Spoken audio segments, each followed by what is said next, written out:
Activist Morara Kebaso has become a prominent voice of dissent against President William Ruto's administration, particularly after his arrest and subsequent release from the Milimani Law Courts.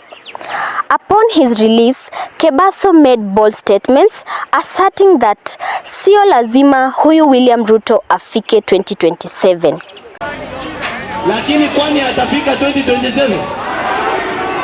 Wacha niwaulize wa Kenya. Signaling his defiance towards the government. His fiery remarks reflected his strong opposition to the current regime, sparking political tension as he openly questioned the president's ability to complete his term in office. Shortly after his release on bail, police officers lobbed tear gas canisters at Kebaso, an act seen as an attempt to suppress his rising influence. However, this did little to weaken his resolve. Speaking to his supporters afterward, Kebaso made it clear that no amount of intimidation or harassment from authorities would silence him.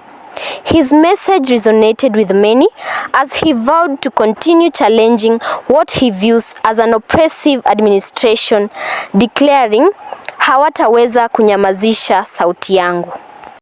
Kebaso also took the opportunity to narrate his experience while in jail, painting a grim picture of life behind bars. He detailed the overcrowded cells, poor conditions, and inhumane treatment, emphasizing the plight of ordinary Kenyans in the prison system.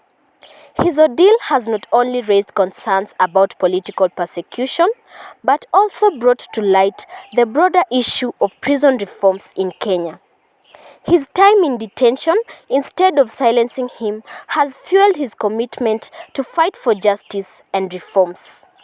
Despite the police confrontation and his challenging time in jail, Kebaso's popularity has grown, with his supporters rallying behind his cause. His defiance and the narrative of his struggle have become symbols of a broader movement, pushing back against government oppression. The activist's resilience in the face of adversity has sparked discussions around the need for reform in both the political and judicial systems of Kenya. Kebaso's ongoing activism underscores the rising discontent with the current government, highlighting the tension between the state's power and the voices of its critics. As the country moves closer to the 2027 elections, figures like Morara Kebaso are likely to play a pivotal role in shaping the political discourse.